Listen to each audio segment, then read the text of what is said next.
말씀 나누도록 하겠습니다. 오늘 말씀의 제목은 해산할 힘이 없을 때 붙잡아야 될 능력과 열매의 약속. 해산할 힘이 없을 때 붙잡아야 할 능력과 열매의 약속. 이 말씀의 제목으로 여러분과 함께 말씀을 나누고자 합니다. 오늘 본문 말씀이 있습니다. 열왕기하 19장 29절에서 30절 말씀을 우리 큰 목소리로 함께 읽도록 하겠습니다. 시작. 또 내게 보일 징조가 이러하니 너희가 금년에는 스스로 자라난 것을 먹고 내년에는 그것에서 난 것을 먹되 제3년에는 심고 거두며 포도원을 심고 그 열매를 먹으리라. 유다 족속 중에서 피하고 남은 자는 다시 아래로 뿌리를 내리고 위로 열매를 맺을지라. 아멘.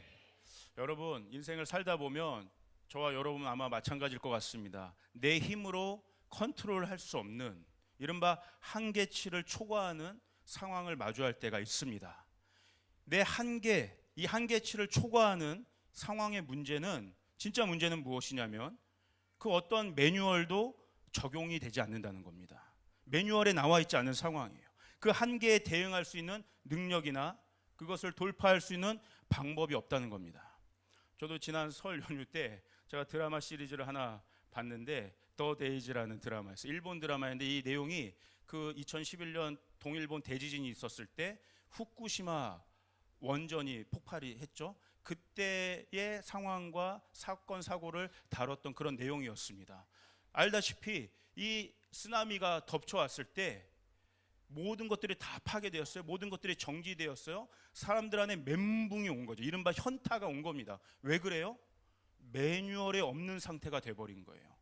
모든 설계와 모든 어떤 건물의 높이들, 또 어떤 언덕에 지어진 어떤 그 뭐 1원전, 2원전 그 높이의 어떤 고도들을 다 예측 가능한 범위에서 처음에 설계했고 그 안에서 대응할 수 있도록 매뉴얼들이 딱 짜져 있었는데, 여러분 일본 하면 매뉴얼의 나라 아니겠습니까? 그런데 문제는 뭐예요? 이 쓰나미가 그 모든 매뉴얼에 나와 있지 않을 정도의 높이로 덮쳐왔다는 거예요. 그러니까 처음에 이 사고가 막 일어났을 때 거기 있는 직원들과 전문가들도 처음에 했던 일들은 뭐냐면 매뉴얼을 막 찾아보기 시작한 거예요. 자, 이 사건 사고 때 지금 매뉴얼에 뭐가 있지? 이거 어떻게 대응해야 되지? 아무것도 안 나와 있습니다. 거기서부터 당황하게 되는 겁니다. 그 다음 단계에서 어떤 일이 벌어져요? 두려움이, 진짜 두려움의 쓰나미가 몰려오는 겁니다. 포기해야 되는 것인가? 항복하는 일밖에, 그런 것밖에 생각이 나지 않습니다. 오늘 제가 여러분과 함께 히스기야에 대해서 좀 같이, 히스기야에게 일어났던 일들을 좀 오늘은 좀 보고자 합니다. 히스기야 왕의 시대가 바로 이러했습니다. 국제 정세가 너무나 치열했어요. 이 이스라엘 주변 열강이 너무나 강했습니다. 엄청난 열강들이 있었고 늘 언제나 서로 죽고 죽이고 빼앗고 정복하는 일들이 난무했던, 피비린내 나는 그러한 시절이었습니다. 그러한 상황에서 이 남유다 히스기야의 왕이 느꼈을 압박감을 한번 생각해 보세요. 생각지도 못했던 한계치를 초과하는 그 적의 압박이 날마다 턱 밑까지 오는 겁니다. 그리고 불과 얼마 전에 이 유다의 형제 나라죠, 북이스라엘이 아수르 제국에 먹혀버린 거예요. 속절없이 당해버린 겁니다. 바로 눈앞에서 코앞에서 북이스라엘 같은 그 하나님의 이스라엘 지파에 있던 그 지파 형제들이 완전히 아수르에게 먹히는 상황을 보면서 이 칼날이 지금 내 목전에도 왔겠구나, 그 압박감과 두려움 가운데 있지 않았겠습니까? 와, 이게 히스기야가 살았던 그 시절이었습니다. 이 아수르 제국이 그때 가장 강성하게 일어났는데, 이제 이 아수르가 이 북이스라엘을 점령한 다음에 남유다까지 이제 먹으려고 한 거예요. 그래서 이 사네립 왕이 이 아수르의 그 가장 큰 신하인 랍삭이라는 신하를 유다까지 파견을 시킵니다. 그래서 유다를 항복시키고 굴복시키려고 이제 참소를 하게 되는 거죠. 어마어마한 목소리로 두려움의 참소를 남유다 왕과 백성들에게 합니다. 그들이 믿는, 이 유다 백성들이 믿는 하나님을 부정하죠. 그러면서 자신들이 얼마나 힘 있는 족속인지, 자신들의 힘이 얼마나 강대한지 과시를 합니다. 그러면서 유다가 얼마나 작은 족속이고 능력 없는, 마치 그런 표현 쓰죠. 루저다, 니네들은 루저. 그렇게 경멸하고 조롱합니다. 심지어 이 랍사게가요, 얼마나 이게 조롱이 심했냐면 그 유다 백성들의 목전 앞에서 유다 백성들한테 어떤 표현을 쓰냐면 유다 백성들 너희들은 어떠한 민족이냐면 너희 스스로가 눈똥을 먹고 너희가 눈 오줌을 마시는 그러한 족속이다. 그렇게 형편없는 자들로 여러분 원색적인 표현들이 성경에도 그대로 나와 있습니다. 그렇게 참소하는 거예요. 와, 저도 이걸 보면서 그냥 화가 나더라고요. 랍싸게, 랍스터인지 똥싸개인지 진짜 막 하나님의 백성들이 이렇게 조롱을 당하고 참소를 받는데 막 제 안에 저도 막 이게 분노가 일어나면서도 그때 시절을 한번 생각해 보면 그들 안에 얼마나 큰 두려움이 있었을까. 여러분 이거 쉽지 않습니다. 데미지가 세게 옵니다. 크게 옵니다. 여러분이라면 어떻게 하시겠습니까? 지금 혹시라도 이러한 상황 가운데 계신 분들이 계십니까? 여러분 어떻게 하시겠습니까? 이 어마어마한 대적의 위협과 압제 속에서 실제적인 그 두려움의 칼날 앞에서 히스기야 왕은 어떤 선택을 했는지 한번 보시길 바랍니다. 열왕기하 19장 1절입니다. 우리 한번 같이 읽어볼까요? 시작. 히스기야 왕이 듣고 그 옷을 찢고 굵은 배를 두르고 여호와의 전에 들어가서 히스기야가 보였던 첫 번째 반응은 뭐예요? 즉각 성전으로 들어갔다는 겁니다. 왜? 성전에 왜 즉각 들어갔습니까? 거기에서 하나님의 음성을 듣기 위해서. 여러분 주님의 전에서는 하나님의 음성이 들려오는 줄 믿습니다. 믿음은 들음에서 난다고 했어요. 그러므로 여러분 우리가 여기서 주목해야 될 것은 히스기야가 하나님의 말씀을 듣기 위해서 성전에 들어갔다는 것은 어떤 의미가 있느냐? 이 실제적인 두려움과 위기의 상황 속에서 가장 필요한 것이 바로 믿음이었다는 것을 방증하는 거예요. 히스기야에게는 이것이 필요했어요. 이 어마어마한 실제적인 위협과 문제와 쓰나미처럼 몰려오는 두려움 속에 히스기야에게 가장 필요했던 것, 그 스스로도 가장 느꼈던 것은 뭐예요? 내게 지금 믿음이 필요하다. 내게 믿음이 필요하다. 이 믿음이 내 안에 활성화되기 위해서 내가 택할 수 있는 길은 오직 성전에 들어가는 것 뿐이다. 왜? 믿음이 들음에서 난다고 했으니까 하나님의 음성을 들으면 내 안에 믿음이 있을 것이다.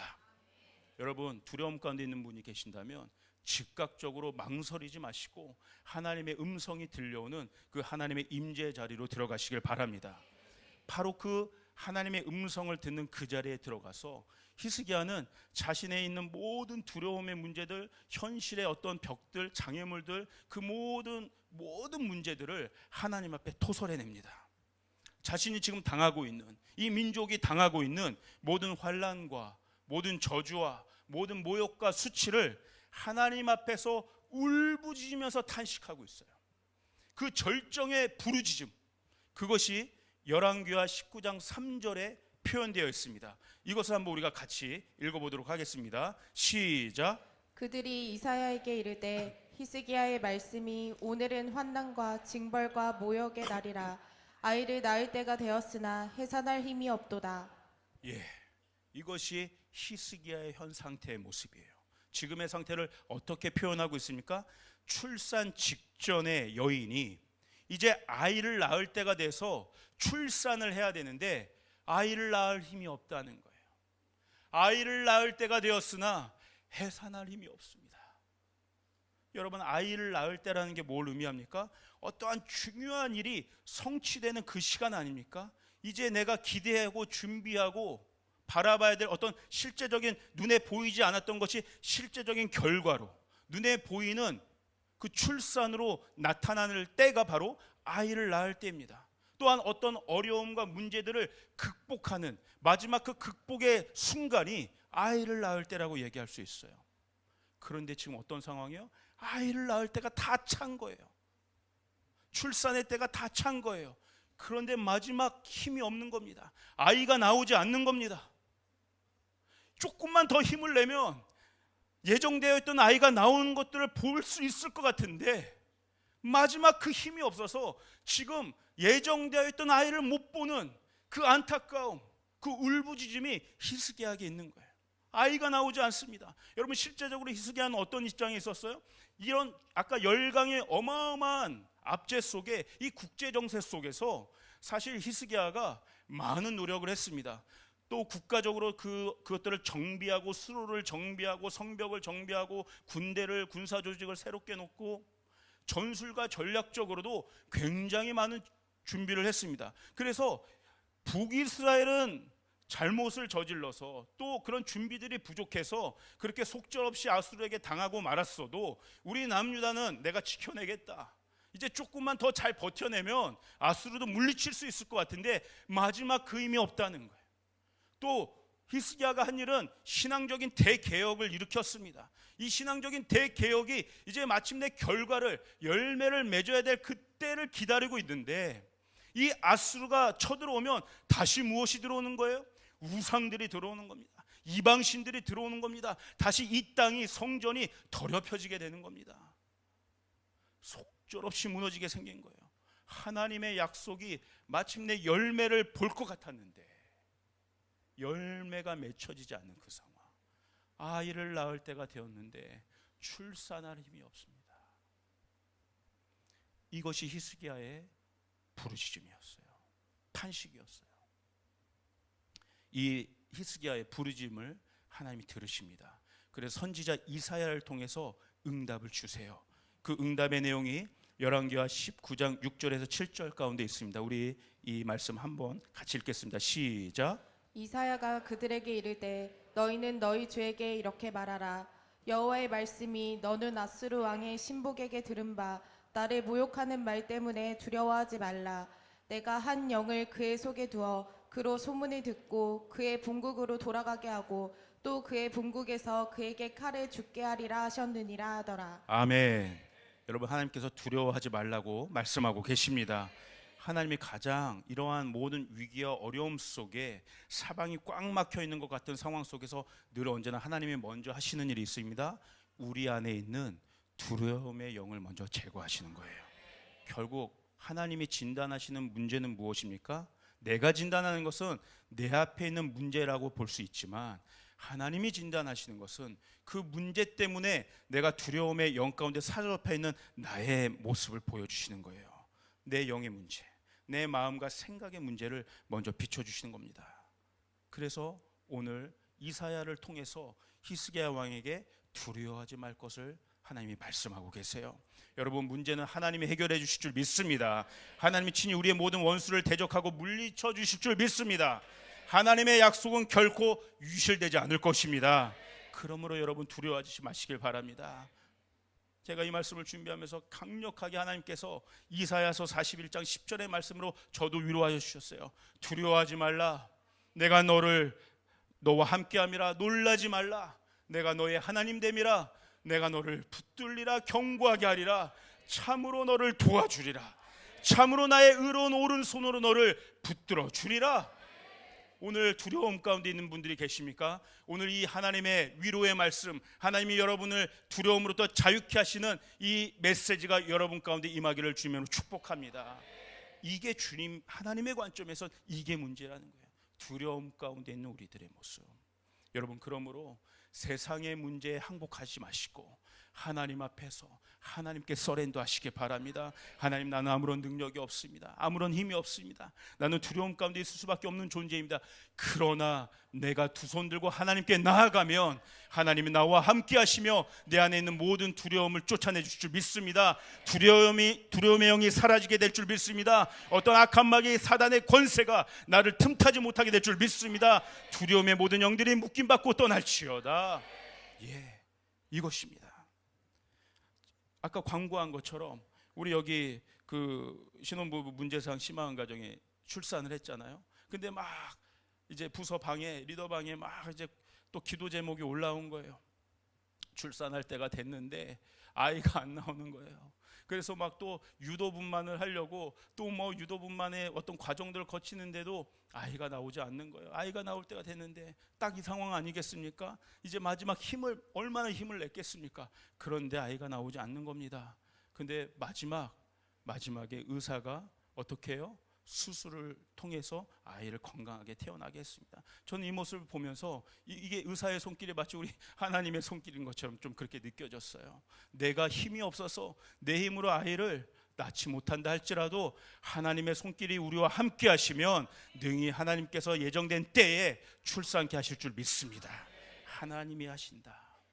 예, 이것이 두려움 가운데 있는 분들이 있다면 이 하나님의 함께 하심의 영이 여러분을 다시 세우게 하실 줄 믿습니다. 중요한 원리는 무엇이에요? 나로부터 하나님의 진단이 시작된다는 거예요. 내 영의 상태와 내 마음의 문제를 하나님이 먼저 진단해 주신다는 거예요. 우리가 아는 것처럼 히브리서 4장 11절의 말씀이 뭐예요? 하나님의 말씀이 살아있고 활력이 있어 우리의 영과 혼과 골수와 관절과 모든 것들을 찔러 쪼개기까지 하며 우리 안에 속에 깊은 폐부에 있는 두려움을 먼저 비춰내 주신다는 거예요. 이거 보게 하신다는 거야. 너의 두려움의 근원이 무엇이냐? 근데 내가 그 두려움을 내가 해결할 수 있다. 내가 너와 함께함이라. 두려워하지 말라. 이 말씀을 주신 다음 하나님이 다시 한번 약속을 확증해 주세요. 내가 그 모든 대적 내가 처리할 거야. 걱정하지 마. 여러분, 히스기야가 하나님부터 이 진단을 듣고 다시 한번 약속을 확증받은 자리가 어디인지 여러분 기억하시길 바랍니다. 성전, 하나님의 임재가 임하는 그곳이 이 말씀을 들은 자리라는 것을 여러분 믿으시길 바랍니다. 그러므로 성전의 임재를 사모하세요. 여러분, 성전의 임재를 갈망하시길 바랍니다. 가장 어려운 상황에서, 가장 두려운 순간에서 우리가 선택할 길은 오직 하나, 성전으로 나아가는 것뿐인 줄 믿습니다. 그곳에서 하나님의 음성이 들리고 그곳에서 다시 한번 하나님의 약속이 부어지는 줄 믿습니다. 아멘. 여러분 힘이 나세요? 정말 힘이 나세요? 아멘 안 하시는 분이 있는 것 같습니다. 이 말씀에 아멘이 나와야 됩니다. 여러분 힘이 나세요? 아멘. 그런데 제가 산통을 한번 깨겠습니다. 문제가 해결 안 된다는 거예요. 이사야 선지자를 통해서 히스기야가 이 하나님의 음성을 들었음에도 불구하고 문제가 해결되지 않는다는 거예요.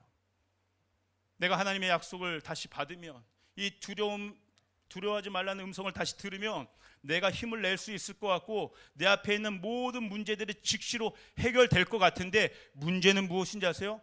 앞에 있는 상황들이, 문제들이 해결되지 않는다는 것이 문제라는 거예요. 실제로 히스기야가 이렇게 성전에 들어가서 하나님의 음성을 듣고 나왔음에도 불구하고 성전 문 밖에 나섰을 때 일어났던 사건들은 어떤 것입니까? 아수르의 위협이 훨씬 더 커졌다는 거예요. 아수르의 공격이 정말 일촉즉발의 그 위기 상황 가운데 이제 놓여져 있었다는 거예요. 훨씬 더 교묘하게, 강력하게 아수르의 공격이 임하고 있습니다. 그 랍사게를 통해서 이스라엘의 과거의 쓴뿌리들을 건드려냅니다. 아주 교묘하게 더 파고들어요. 두려움을 더 깊이 줘요. 너의 과거의 사건들을 봐라. 하나님이 진짜 너와 함께 하고 계셨었느냐? 너의 연약함을 봐라. 그 연약함의 쓴뿌리들을 또 파고 들어가요. 계속해서 틈을 벌려요. 이 상처가 이제 다 아물었는 것 같은데 이 상처난 자국을 또 파고 들어요. 다른 곳을 파고드는 것이 아닙니다. 내 연약했던 그 과거를 들춰내고 이제 다 해결된 것 같은데 속이는 겁니다. 해결되지 않았다고. 이미 우리는 예수 그리스도의 십자가를 통해서 모든 문제들이 해결받았음을 믿습니다. 사단은 이렇게 공격하고 속이게 들어오는 거예요. 그 문제 해결되지 않았다고, 너의 쓴뿌리가 아직 남아있다고 그곳을 계속 파고드는 거예요. 그 틈을 내고 들어오려고 하는 거예요. 여러분, 이것이 사단의 강력한 공격의 루트입니다. 그 틈을 내게 하는 건 반드시 그 틈을 어떻게든지 벌어지게 해서 그 사이로 파고 들어와서 우리의 정신을 혼미케 하고 우리를 미혹해 하고 우리로 하나님의 약속을 붙들지 못하게 하는, 이게 아수르의 공격이에요. 이게 사단의 전략이에요. 그러면서 그 파고든 그 틈 안에 파고 들어와서 뭘 보게 하는 거예요? 어마어마한 골리앗을 보게 하는 거예요. 어마어마한 여리고성을 보게 하는 거예요. 좌절시킵니다. 낙담시킵니다. 두려움, 더 큰 두려움 가운데 쌓이게 만듭니다. 방금 전에 들었던 하나님의 음성이 아무것도 아닌 것처럼 느끼게 합니다. 하나님 나에게 약속해 주셨던 것 같은데 역시 불가능해. 전능하신 하나님에 대한 신뢰를 갖지 못하게 해요. 여러분, 이런 상황이라면 또 여러분 어떻게 반응하시겠습니까? 하나님의 약속을 들었음에도 불구하고 문제가 하나도 해결되지는 않고 오히려 더 크게 문제가 내 얼굴 앞에 이렇게 다가왔을 때 여러분 어떻게 반응하시겠습니까?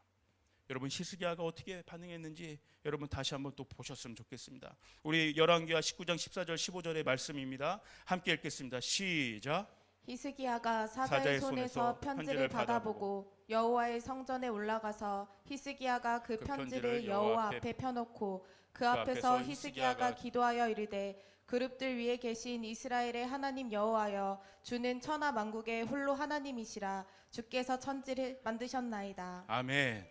예, 열왕기하 19장 14절 15절 말씀인데 여기에 보면 히스기야가 이 어마어마한 또한 공격 앞에서 또 두 번째 반응했던 건 뭐예요? 역시 즉각. 한번 저를 따라해 볼까요? 즉각이 중요해요. 머뭇거림이 없었습니다. 두려움에 휩싸였을지라도 머뭇거림 없이 즉각 성전에 다시 들어갔다는 거예요. 거기에서 무엇을 했는가? 하나님의 보좌 앞에서, 주님의 임재 앞에서 모든 문제를 다 펼쳐 놓았어요. 여러분, 하나님 앞에 모든 문제를 펼쳐 놓을 때 그것은 더 이상 나의 문제가 되는 것이 아닙니다. 하나님 앞에서 펼쳐 놓은 모든 문제는 하나님이 응답해 주실 기도 제목이 되는 줄 믿습니다. 여러분, 믿음이라는 게 무엇이겠습니까? 내 문제를 하나님이 응답해 주실 기도 제목으로 하나님께 토스해 드리는 거예요. 이게 믿음이에요. 내 문제, 내 두려움을 내가 처리하는 것이 아니라 하나님이 처리하실 수 있도록 그것을 하나님께 내어드리는 것이 믿음인 줄 믿습니다. 이 모든 문제를 하나님께 이렇게 토스하는 영적인 원리가 여러분 있습니다. 첫 번째 무엇인지 아십니까? 기도의 대상을 분명히 하는 것입니다. 내가 믿는 하나님이 누구인지에 대한 분명한 믿음과 확신이 있어야 합니다. 여러분, 이것이 예배의 본질이에요. 예배가 무엇입니까? 내가 믿는 대상을 분명히 하는 것이 예배의 본질입니다. 우선순위를 분명하게 정하는 것이 예배의 시작입니다. 이 분명한 믿음 위에서 진정한 영적인 예배가 드려지는 것이죠. 내가 믿는 하나님에 대한, 내가 믿는 예배의 대상에 대한 확실한 확신 없이 예배를 드린다면 그것이 어찌 영적인 예배가 될 수 있겠습니까? 여러분, 제가 느끼건대 지금은 그 어느 때보다 여러분, 내가 믿는 바를 분명히 해야 될 때인 줄 믿습니다. 지금이 그런 시즌이라는 거예요. 너무나 혼탁하지 않습니까? 너무나 혼란스럽지 않습니까? 너무나 많은 메시지들이 난무하는 시대 아니겠습니까?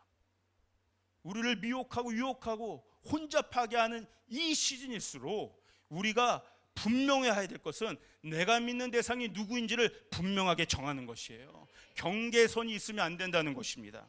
여러분, 히스기야가 이 노선을 분명히 했다는 겁니다. 조금의 타협도 없었어요. 망설임이 없었습니다.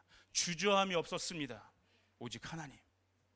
15절에 보면요, 히스기야가 자신이 믿는 하나님을 이렇게 표현합니다. 우리 한번 같이 읽어볼까요? 15절. 자, 시작. 그 앞에서 히스기야가 기도하여 이르되 그룹들 위에 계신 이스라엘의 하나님 여호와여, 주는 천하 만국의 홀로 하나님이시라. 주께서 천지를 만드셨나이다. 아멘. 아멘. 히스기야가 뭐라고 이야기하겠습니까?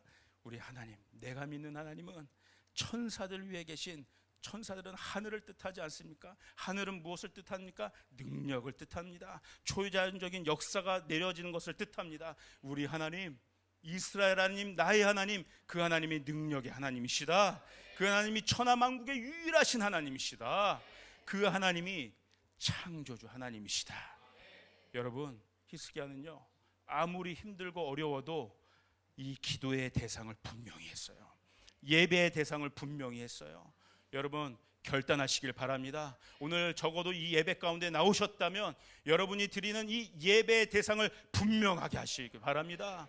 거기에 길이 있는 거예요. 거기에 하나님의 응답이 있는 거예요. 여러분, 이 기도의 대상이 분명하면 내용도 분명해집니다. 모호해지지 않습니다. 열왕기하 19장 19절을 한번 보십시오. 히스기야가 이렇게 기도합니다. 열왕기하 19장 19절 우리 한번 같이 읽겠습니다. 시작. 우리 하나님 여호와여, 원하건대 이제 우리를 그의 손에서 구원하옵소서. 그리하시면 천하 만국이 주 여호와가 홀로 하나님이신 줄 알리이다 하니라. 아멘. 하나님, 나를 구원하실 분은 오직 하나님 한 분이신 줄 믿습니다. 나를 구원하여 주시옵소서. 하나님 구원하실 수 있을까 말까 막 생각 속에, 말은 또 구원해달라고 얘기하지만 생각은 복잡하고 이 생각 저 생각 세상의 어떤 방법들 생각하는 것이 아니라 오직 나의 구원은 하나님께 밖에 없다. 하나님, 나를 구원하여 주시옵소서. 나를 구원하여 주시옵소서. 기도가 분명해지는 겁니다. 내용이 분명해지는 겁니다.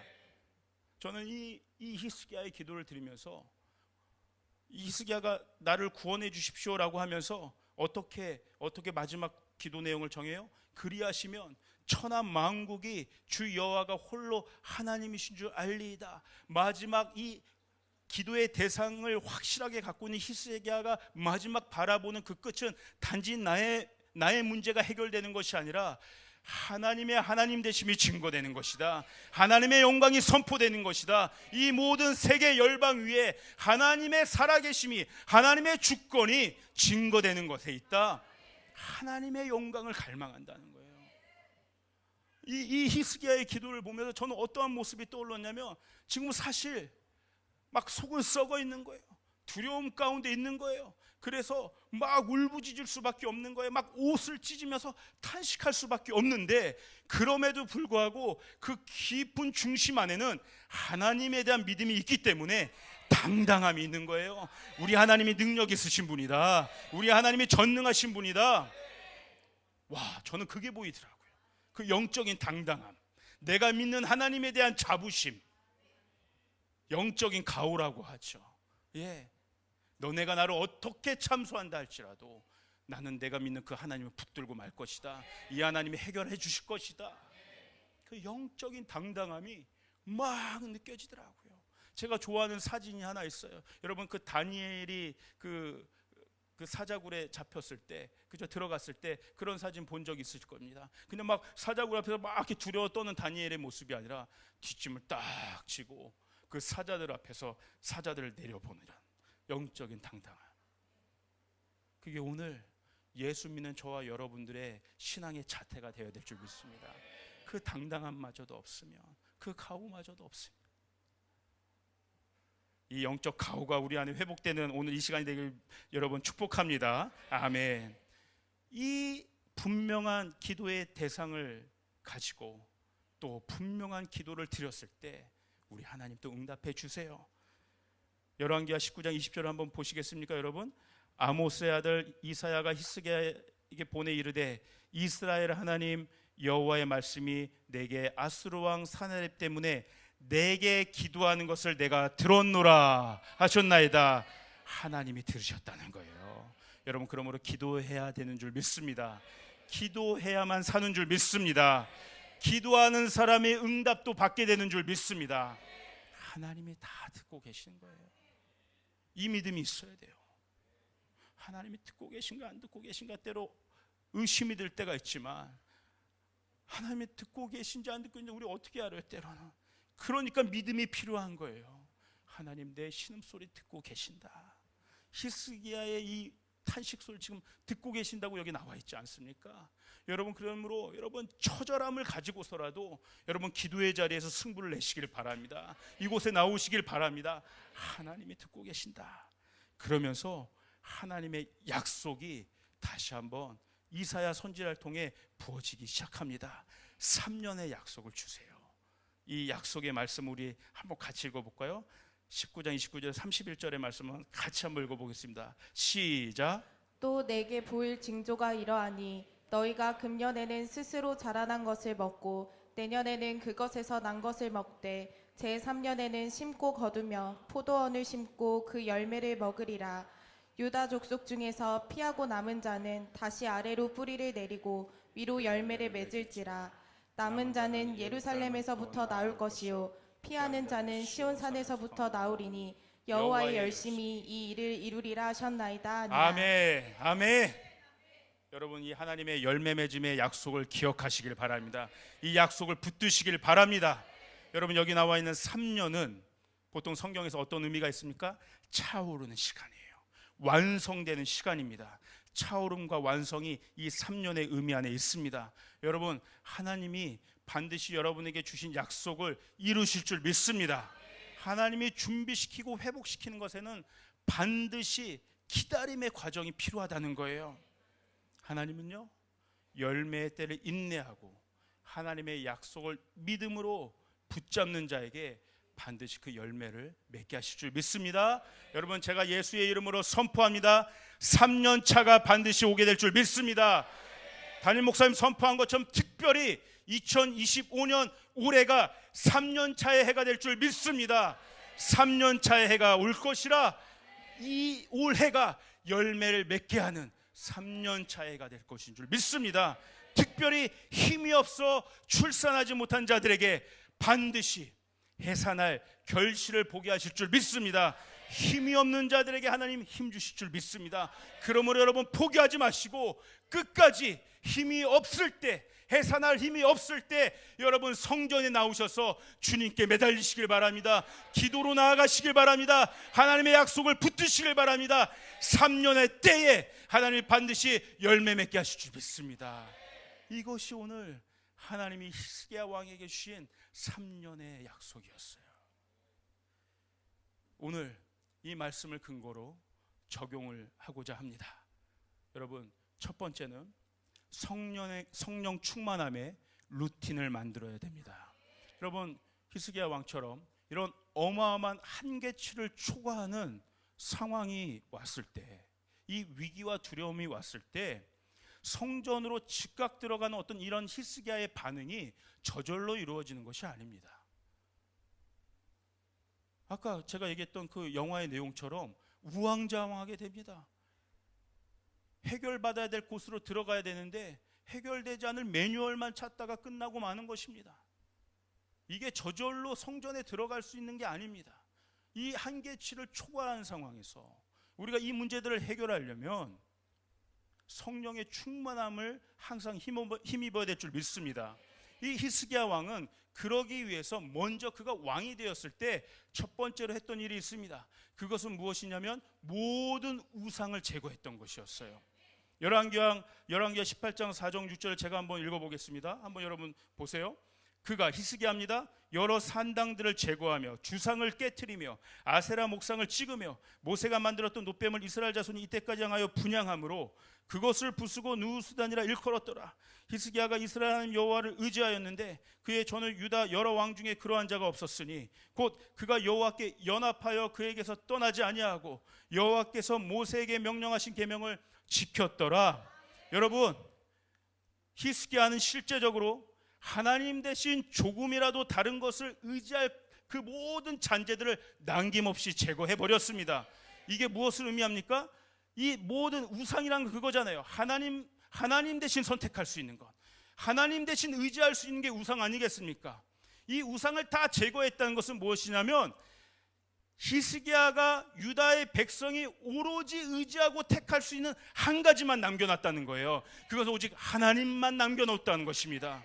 히스기야가 남겨놓은 길은 다른 여러 갈래의 문제 해결들을 위한 길을 남겨놓은 것이 아니라 오직 기도하러 들어가는 길만 남겨놓은 것이고 말씀을 듣는 자리로의 길로만 남겨놓은 것이고 하나님의 임재가 임하는 그 길만 남겨놨던 것 뜻합니다. 이거 외에 방법이 없는 겁니다.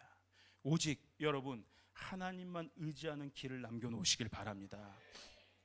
여러분, 미디어 금식 우리 하잖아요. 미디어의 중독으로부터 또 우리 자녀들 미디어 이렇게 잘 안 보게 하려고 하잖아요. 저도 부단히 노력하는데 잘 쉽지만은 않습니다. 특히 우리 막둥이랑 치열한 미디어 전쟁을 벌입니다, 여러분. 그래서 처음에 어떻게 하냐면 얘가 이제 뭐 리모컨 조절을 우리 어른들보다 더 잘해요. 탁탁. 얘는 뭐 모든 터치 이 손가락 세대니까. 그래가 처음에 어떻게 하냐면 리모컨을 숨겨놓았습니다. 기가 막혀요. 리모컨에도 향기가 나는지 리모컨에 있는 자리들을 기가 막히게 찾아냅니다. 숨겨놔도 그거 차단해서 꺼내기면 다시 연결되는 거예요. 그래서 어떻게 합니까? 이제는 TV에 코드를 뽑아 놓습니다. 뽑아 놓으면 안 보이죠? 문제는 뭔지 아십니까? 제가 보고 싶어지더라고요. 간단해요. 뽑혀진 코드 다시 끼면 다시 세팅이 됩니다. 미디어 확실하게 안 보는 방법은 무엇인지 아십니까? 인터넷 통신을 끊어버리든지, 그렇죠? 아예 연결되지 않도록 완전 제거해버리는 거예요. 서비스를 완전 제거해버리는 거예요. 종료시켜버리는 거예요. 아니면 그 모든 기기들을 갖다 버리든지, 이거밖에 없다는 것입니다. 여러분 제가 목회를 시작하면서 참 또 쉽지 않더라고요. 예, 어렵습니다. 이제 신학교에 들어가고 사역을 시작하고 또 그냥 하루하루 뭐 그렇게 절절매면서 이렇게 항상 목회하는 것 같은데, 제 친한 동기 형님이 있습니다. 이 형님 같은 경우도 같이 신학교 동기인데, 저 같은 경우는 여러분 또 문과 출신이어서 또 30살 넘어가지고 이제 신학을 시작하고 뒤늦게 이렇게 시작을 했으니까, 이제 30살 넘어갔다는 건 뭐예요? 특히 문과 출신은 더 이상 이제 문과적인 것으로는 뭐 먹고 살 길이 없다는 겁니다. 근데 저의 친한 그 동기 형님은 원래 약사였어요. 약사. 근데 제가 이분을 뭐라고 하는 게 아닙니다. 여러분 오해하지 마세요. 근데 이분이 이렇게 사역을 하다가 또 길이 조금 어려워지셔서 다시 약국을 차리시더라고요. 그래서 종종 제가 그 형님 그 약국에 이렇게 이제 찾아가서 대화를 이렇게 나눕니다. 참 멋져 보이잖아요. 이렇게 약사로 딱 가운 입고 딱 이렇게 하는데, 그것을 막 복음도 전하고, 예. 근데 제가 막 이렇게 목회가 좀 쉽지 않을 때, 막 스트롱이 될 때, 형님 좀 부러워요. 형님 이런 쉽게 말하면 약사라는 특기가 있어서, 기술이 있어서 또 사역을 그만두더라도 이렇게 멋들어지게 약국을 차리고 경험하니까 멋진 것 같아요. 근데 형님, 저는 되돌아갈 길이 이제 없습니다. 되돌아갈 길이 없어요. 저는 여기서 승부를 봐야 됩니다. 형님, 저는 목회의 길에 들어던 이상 여기서 승부를 내야 될 수밖에 없는 것 같습니다. 퇴로가 없는 거예요. 돌아갈 길을 만들어 놓지 않는 거예요. 그러니까 하나님께 더 간절할 수밖에 없는 것 같더라고요. 하나님 도와주십시오. 하나님 도와주십시오. 인간의 힘으로는 이거 하기가 참 쉽지 않은 것 같습니다. 하나님 나를 도와주십시오. 예, 오직 한 길만 만들어 놓는 것.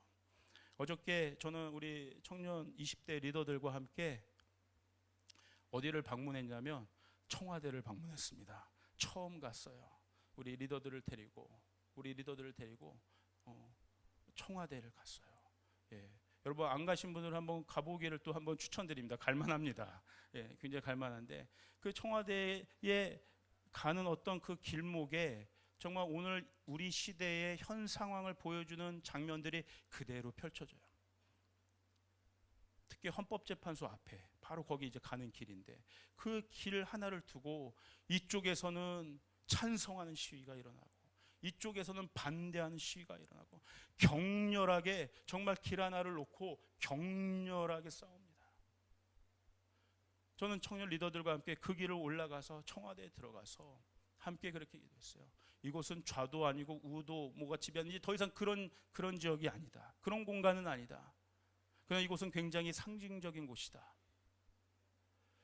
오히려 여기서 우리가 이곳을 방문해서 우리가 기도해야 될 것은, 하나님, 이 나라의 모든 문제를 해결할 수 있는 분은 오직 하나님이신 줄 믿습니다.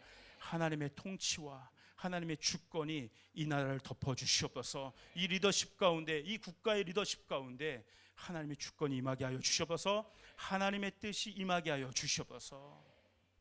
우리 리더들이, 우리 젊은 청년들이 어떤 다른 길로 가는 것이 아니라 오직 한 길, 하나님께 도움을 요청하는 그 길을 갈 수 있도록, 저는 그렇게 했는데 청년들이 그 마음들의 감동이 있었던 것 같아요. 그 리더방에 기도문들을 올리기 시작합니다. 하나님, 이 나라를 주님 살려주십시오. 구원해 주십시오. 하나님의 통치가 임하게 하여 주시옵소서. 어떤 청년들은, 하나님, 제가 이 나라의 문제를 외면했던 것 같습니다. 하나님께 이것을 놓고 기도할 생각을 여태까지 하지 못했는데 오늘 그 현장에 가보니까, 하나님, 정말 제가 뼈저리게 이 문제를 놓고 이 나라를 위해서 하나님께 기도해야 되는 것들을 제가 절감하게 되었습니다. 하나님, 함께하여 주십시오.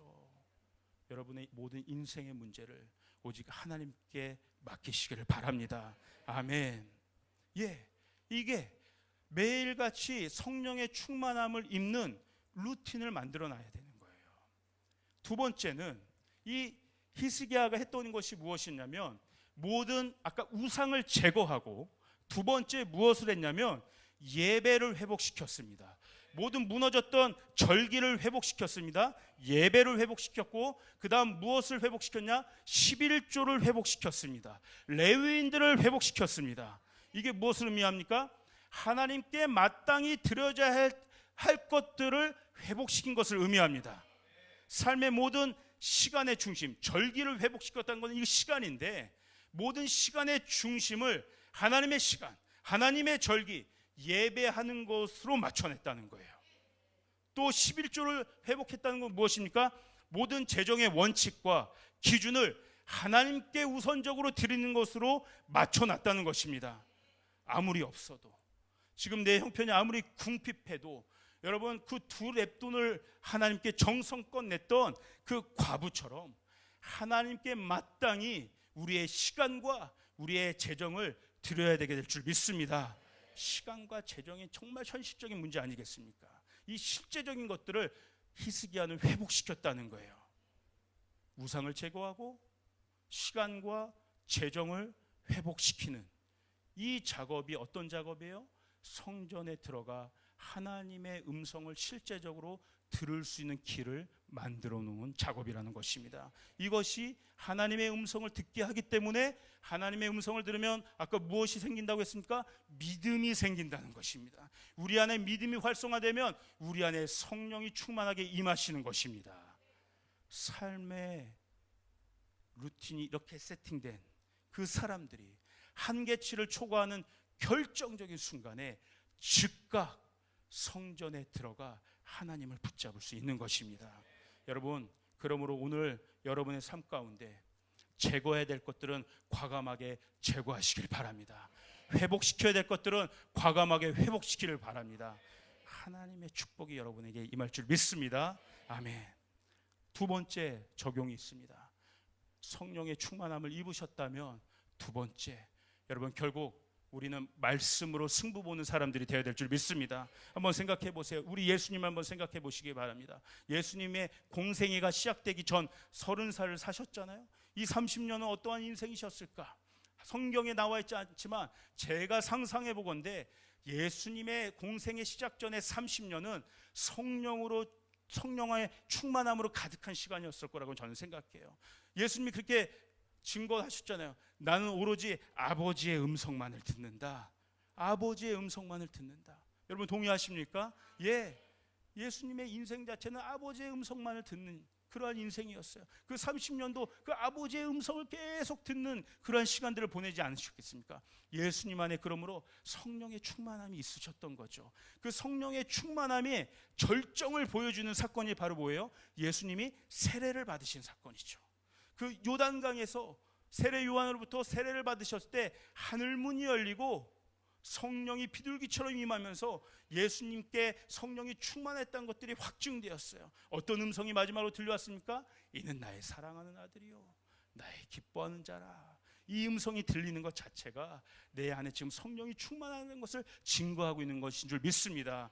여러분 그러므로 오늘 예수님께 들렸던 이 성령의 충만한 음성이 여러분에게도 확증되기를 믿음으로 축복합니다. 저를 한번 따라해볼까요? 나는 하나님의 사랑하는 아들이요, 딸이라도 해야 되죠. 사랑하는 딸이요 하나님이 기뻐하시는 자입니다. 이 음성 들으시길 바랍니다. 이 음성 안에 충만함이 임하는 것이에요. 자, 이렇게 예수님의 성령의 충만한 상태에서 하나님이 어떻게 하셨냐면 예수님을 우리가 아는 대로 광야로 내모셨습니다. 그렇죠? 성령의 충만함 속에 광야로 들어갔던 거예요. 우리 누가복음 4장 1절을 한번 같이 읽어보겠습니다. 시작. 예수께서 성령의 충만함을 입어 요단강에서 돌아오사 광야에서 40일 동안 성령에게 이끌리시며. 예, 하나님의 음성을 듣습니다. 그 음성 속에 충만함을 입으셨어요. 충만함을 입으신 상태에서 주님이 마주하셨던 일은 광야였어요. 그리고 그 광야에서 무엇을 상대했습니까? 우리가 안 대로 사단 마귀를 상대했습니다. 이걸 기억해야 돼요. 성령의 충만함 후에 어떤 일이 일어나는가? 사단의 엄청난 공격이 있다는 거예요. 아수르의 엄청난 공격이 있다는 거예요. 히스기야가 모든 우상들을 제거하고 하나님의 임재가 온전히 임할 수 있는 그 모든 상황들을 세팅해 놨는데 무엇이 닥쳤어요? 아수르의 공격이 임했다는 거예요. 여러분 이거 기억하셔야 돼요. 성령의 충만함 속에 오히려 사단의 공격도 본격적으로 일어난다. 엄청난 크기로 들어온다. 아수르와 같은 그 대제국의 모습으로 들어온다. 바로 이때 성령의 충만함이 우리 안에 있다면 이 모든 아수르의 공격을, 마귀의 공격을 말씀으로 이겨야 될 줄 믿습니다. 반드시 이 영적 싸움에서 여러분 밀리면 안 됩니다. 이 영적 싸움의 모든 승부수를 걸어야 됩니다. 말씀으로 승부를 내시길 바랍니다. 나를 충만하게 했던 그 하나님의 음성, 하나님의 말씀으로 마귀를 대적하고 승리하시기를 바랍니다. 여러분, 세상의 유혹과 미혹에 넘어가지 마십시오. 세상의 메시지에 타협하지 마십시오. 내 연약함, 내 여전히 안에 있는 그 죄성을 살려놓지 마십시오. 말씀으로 사단을 대적하시길 바랍니다. 예수님이 이걸로 이기신 거예요. 예. 이게 상수예요. 상수. 변수가 아니에요. 사단의 공격이 늘 있다. 충만하면 할수록 그 크기 이상으로 사단의 공격이 있다. 이거 상정해 놓고 가시라는 거예요. 그런데 우리에게 그것을 말씀으로 이길 힘이 주어졌다는 거예요. 왜? 말씀을 들음으로 우리가 성령으로 충만해졌기 때문에 말씀으로 이길 힘을 우리 안에 이미 주셨다는 것입니다. 아멘. 예수님이 이 성령의 충만함으로 사단의 공격을 다 이겨낸 다음에, 그 다음에 성경은 어떻게 예수님을 증거하고 있냐면, 이제 예수님의 공생애가 끝나고 본격적으로 갈릴리 사람들이 살아가는 실제적인 땅에 들어가서 본격적인 공생애의 시간이 열리는 것을 증거하고 있습니다. 한번 보십시오. 누가복음 4장 14절의 말씀입니다. 한번 같이 읽겠습니다. 시작. 예수께서 성령의 능력으로 갈릴리에 돌아가시니 그 소문이 사방에 퍼졌고. 여러분, 이 말씀에서 주목할 것은 성령의 능력입니다. 아까 요단강에서 세례를 받으시고 광야로 들어가실 때 예수님이 어떠한 상태에 있었어요? 성령의 충만한 상태로 들어가셨어요. 그런데 말씀으로 사단을 이긴 다음에 이제 본격적인 사역, 그리고 그 사역을 통한 하나님 나라의 실제 열매들을 보기 위해 갈릴리로 들어가실 때 성경이 증거하는 예수님의 모습은 성령의 능력으로 충만한 예수님의 모습이었습니다. 성령의 충만함과 능력은 좀 다른 것이죠. 실제적인 권능이 임한 상태로 예수님을 증거합니다. 영적인 전쟁에서 이긴 자에게 주시는 하나님의 놀라운 선물은 그러므로 성령의 능력인 줄 믿습니다. 성령의 능력으로 무장된 예수님이 이제 본격적으로 그 사역의 단계에 들어가셨을 때 실제적인 능력의 열매가 나타나게 되는 것이죠. 하나님 누구에게 실제적인 능력을 주시는가? 성령의 충만함을 입게 하시고 그 충만함 속에서 영적인 싸움을 싸워 이겨낸 자, 그 두려움의 모든 고비들을 넘어간 자들, 모든 아수르의 대적에도 그 위협에도 불구하고 그것에 아랑곳하지 않고 하나님께 대한 영적인 당당함을 가지고 다시 한번 아수르의 앞에 서게 된 그 자를 통하여 하나님은 능력을 주신다는 겁니다. 아멘. 여러분, 사단과의 영적인 싸움에서 승리하는 만큼, 그 두려움을 극복하는 만큼 성령의 능력이 풀어지게 될 줄 믿습니다. 그러면 여러분, 저도 마찬가지고 제 안에 정말 그 갈망이 있어요. 더더욱이 사역하는 입장에서 하나님, 제 안에 정말 성령의 능력이 필요합니다. 성령의 능력을 갈망합니다. 그러니까 하나님이 그런 말씀 주시는 거죠. 진짜 성령의 능력이 너 안에 풀어진 걸 보기 원하느냐? 그렇다면 사단과 반드시 맞서 싸워 이기길 바란다. 내 안에 있는 모든 두려움의 적을 넘어가길 바란다. 내 안에 있는 예수의 십자가에서 여전히 죽지 않고 살아있는 나의 옛 자아들, 내 욕망들, 탐심들, 하나님을 의심하는 여전히 그런 의심들, 그 모든 죄성들을 말씀으로 이겨내길 바란다. 내가 너에게 능력을 부어줄 것이다. 아멘. 이런 영적인 싸움이요, 예수님의 갈릴리 사역으로 이어지게 하신 것처럼 오늘 여기 있는 우리 조이풀 성도들, 이 말씀으로 모든 사단과 모든 귀신과 모든 두려움의 영을 대적하여 이기는 성도들에게 하나님은 열매 맺는 사역을 하게 하실 줄 믿습니다.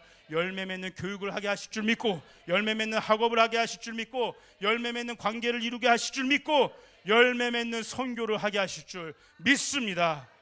하나님이 우리를 이 단계까지 끌어오실 줄 믿습니다.